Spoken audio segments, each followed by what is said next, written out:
Hello everybody and welcome to my top 10 best of 2015 video. This is going to be a lot of fun. I am so excited to make this video. Overall, 2015 was a very good year for movies. I had a great time bringing all these reviews for you guys. Not only will I be doing a best list, but I'll also be doing a worst list. But right now, we're doing our best. So let's start with the films that I didn't get to see, the critically acclaimed films. There are only 3 films. Trumbo, Mean on the Dying Girl, in Brooklyn. I have not seen those 3 films. I'll probably see them very soon, but I just didn't get a chance to see them before the end of the year. So now let's get to the honorable mentions. Mission Impossible Rogue Nation, Ant-Man, The Gift, Bridge of Spies, Ex Machina, Furious 7, Kingsman: The Secret Service, Sicario, Amy, The End of the Tour, Entourage, The Night Before, Dope, Trainwreck, and The Peanuts movie. Those are my honorable mentions. I have a lot of honorable mentions, guys. I liked a lot of movies this year. Alright, now let's get to the nitty-gritty, people. Let's kick things off with my number 10. Straight Outta Compton. This was a biopic about NWA. I didn't know what to expect going into this movie, but I ended up walking out with a smile on my face because this was an entertaining biopic that was also very sad too, and it was relevant to our time. I'm not a big hip-hop fan at all, but this movie got me into hip-hop, even though I was already into it slightly, but this biopic was so good that even non-hip-hop fans really dug this film. All the performances were great. I would love to see Jason Mitchell, who played Eazy-E, get an Oscar nomination, but that's not going to happen. I loved F. Gary Gray's direction. I loved the music, and I just loved the way the film looked. Now let's get to number 9. Mad Max Fury Road, the first film I gave an A+ to this year. Now, just before I get into this film, a grade really doesn't matter on this list. If I gave a film an A+, and if a movie I gave an A is higher, that's my list. Deal with it, okay? But Mad Max Fury Road, I could totally understand where someone says this is the best action film of the entire year. To me, the best straight-up action film was Mission Impossible Rogue Nation. But this, the effects were excellent. The performance is really good. Furiosa, who was played brilliantly by Charlize Theron, was badass, as was Tom Hardy. And I didn't really watch any of the Mad Max films before seeing this one, but I was so into this film because of the scope, the practicality, and the music, and the action sequences. I had a really good time with this movie, and I could totally understand where someone might put this as their #1 film of the year, and I'm so happy that this film is getting a lot of award buzz. It could get nominated for Best Picture, it probably will, and George Miller could be nominated for Best Director, so I'm really excited to see that. Now, number 8. Spotlight. Now, this is a film that just really haunted me because of the subject matter. It was about these Boston Globe writers researching the Catholic Church scandal. I mean, what a disturbing film. Not like horror movie disturbing, but it just, the subject matter just breaks my heart. And the performances by Mark Ruffalo and Michael Keane and Rachel McAdams and Liev Schreiber and Stanley Tucci and everyone else were fantastic. The writing was so good. I love journalism films, so I was already into this movie, and this is without a doubt one of the best journalism films of the entire year. It had an All the President's Men vibe to it, and that's why Spotlight was fantastic. Number 7. Star Wars: The Force Awakens. The funnest movie experience I've had all year long. I'm so happy that J.J. Abrams brought this franchise back to form with this amazing film. I understand people say this is like Episode 4, but honestly, I don't care. Because the film, I mean, every Star Wars film has the same story. Let's be real. But this one, I mean, what J.J. did was beautiful. Combining new with original, I just love how the movie stood out as a sequel, and it also stood out on its own. And I'll get to a movie like that later on when we get to the top 5. I just adored Star Wars: Force Awakens. I loved all the performances. I love John Williams' score. I love the cinematography. I love the action sequences. And I just love all the characters. I had a great time with Star Wars: The Force Awakens. And I've seen the movie twice now, and I hope to see it at least 2 more times before it leaves the theater, because Star Wars: The Force Awakens was a hell of a great experience. What is number 6? Let's see.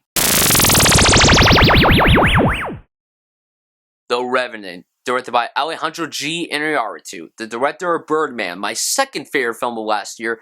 Leonardo DiCaprio, Academy, give him the Oscar for this film, because this is without doubt one of the best performances he's ever given, and it was so committed. I want him to win the award so badly, and Tom Hardy was great too.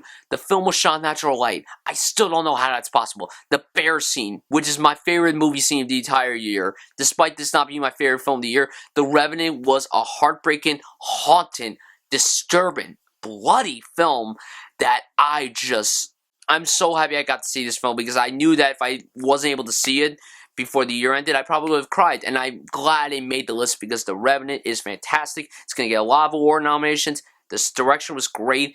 It just was the story was so good. I had a really good time with The Revenant, and I cannot wait to see it again when it comes out on wide release on January 8th. Now we get to the top 5. This is going to be very interesting, guys. We got a lot of different genres in this top 5. What's the number 5? The Hateful Eight, directed by Quentin motherfucking Tarantino. This is a film that I saw in 70mm. The Roadshow edition was dope. This is an experience that I will never forget. Everyone I know who saw this movie in that format tells me that this is without doubt the best movie experience of the entire year. It's the best movie going experience I've had all year. Why? Because seeing the movie felt like a play, with the overture, then the first half of the movie, then an intermission, then the second half of the movie. It felt great. As usual, it was a bloody funness of Tarantino. The movie was very funny. It was very scary. You had no idea what was going to happen. The writing was incredible. The performances were stellar. I was speechless when I left this movie. You have to go see this movie if you haven't already. The Hateful Eight, my number 5. Number 4 goes to Steve Jobs, the perfect 3-act structured film. Danny Boyle directed this. Aaron Sorkin wrote it. The performances were fantastic. The script, my God, Aaron Sorkin. Dude, I want you to write a movie about me. I want you to do that so badly. Do it! Just do it! Consider doing that, man. I'll give you all the money I have. I'm not even kidding. But Steve Jobs was a movie that wasn't for everybody. I can acknowledge that it's not for everybody. To me, I was glued to the screen because I just loved the fact that the movie was shot in 3 different formats each time period. In 1984, 16mm, 1988, 35mm, and 1998, digital. The technology in this movie just advanced because that's how technology advanced in real life. And also, Michael Fassbender, the man who looks nothing like Steve Jobs, the man who sounds nothing like Steve Jobs, he pulled this off perfectly. And if Leo does not win the Oscar, I hope that Michael Fassbender takes this statue home, because he deserves it.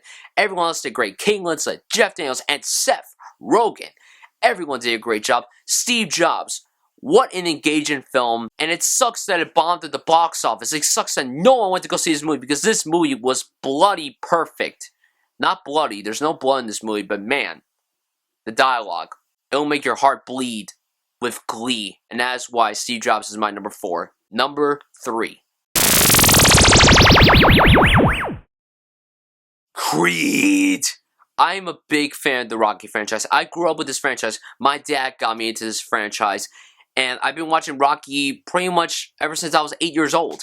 And I was so pumped for Creed because I adored Fruitvale Station. I love Michael B. Jordan, and it was cool that Stallone was coming back for this role. Creed turned out to be something that was better than I expected it to be, because I didn't know how this film was going to turn out. I knew it was going to be a very good film, but I didn't realize that this was going to be an incredible film. And I wasn't trying to fanboy out during this movie, but I'm telling you guys, Creed is a great Rocky film, it's a great sports film, it's a great boxing film, and it is a great film, period. Michael B. Jordan's character, Adonis Creed, was looking for a father figure, and he found that in Rocky Balboa, who was played excellently by Stallone here, and Stallone should be nominated for Best Supporting Actor. I cannot wait to see him get nominated, and honestly, if he won, I wouldn't even know what to say. Because this movie is shot beautifully. It's written perfectly. The direction is great. The boxing sequences are very well done. The one shot is... I can't stop thinking about that. But the father-son element in this movie is beautiful. And Creed was just a perfect film from beginning to end. Now, my number 2 and my number 1 have been going back and forth. Like last year with Birdman and Whiplash, those 2 films were going back and forth. Either one of them could have been number 1. In this case, either one of these films could be number 1, but I had to go with my mind and just pick that the number 1 film was the number 1 film of the year. Inside Out. Pixar came back to form perfectly with this emotionally gripping, realistic animated film about these emotions getting separated, and then this girl going through something I think we've all gone through. I cried so many times during this movie that I connected to it so well. But the thing is, that movie's more for people like me and adults more than kids. The kids can enjoy the funny aspect, but they're not going to understand the dramatic aspect of it, the human side of it. And that's what Inside Out did so beautifully. It was able to connect to not only me, but a lot of people, adults, kids. Like, I was talking with Amanda Dunn, my co-host of the Film Sub podcast, and she connected to it well as a daughter and a mother. And she was just talking about how, like, realistic it is to anyone, and anyone could relate to it, and I agree. Inside Out was a film that just really captured the essence of emotions, and it's going to win the Best Animated Feature Oscar, and I really hope the film gets nominated for Best Picture. I really do. Inside Out was my number 1 film for a long time, but what's my number 1? This was a film that I was so excited for. It was from a director who hasn't really been doing anything great lately. And he came back to form with The Martian. Ridley Scott came back to form with this movie. This film starred Matt Damon as an astronaut who was trapped on Mars, and it included a big, awesome cast of amazing actors, one being Jessica Chastain, the Babe. Call me, Jess. Call me. The Martian was a hilarious, engaging film that felt like a true story. I mean, watching Matt Damon, the most optimistic guy on Earth, be stranded on Mars and saying, yeah, everything's not going to be okay, but I'm going to make the best out of it. He's going to science the shit out of everything. And I adore this film. I couldn't stop thinking about it when I left the theater. I saw it again 2 more times, and I loved it. I got so many people to go see this movie, and they loved it. They actually really liked the story, and they loved Matt Damon in it. And I hope Matt Damon gets nominated for Best Actor, because this is a performance that easily is one of the best of his entire career. It goes alongside his performances in Good Will Hunting, and The Departed, and the Bourne films. This guy is such an amazing actor to watch on screen, and the visuals, and the direction, and Drew Goddard's script. Martian was a perfect film from beginning to end. I understand people say it was too long and that they can't watch it again. I could watch this film over and over again. Some long films I can't watch over and over again. I may have felt the pacing when watching this film, but I was so glued to the screen because of Matt Damon's character's optimism that I just couldn't stop thinking about it. The Martian is my number 1 film of 2015. So guys, that is it for my best of 2015. Tell me down below what your best is. Share with me your videos or letterbox posts or your list, anything. Thank you guys so much for watching this video, and stay tuned for the worst of 2015, where I'm going to go crazy and probably break my camera, or worse, my face. Thank you so much for watching this video, and I'll see you guys soon.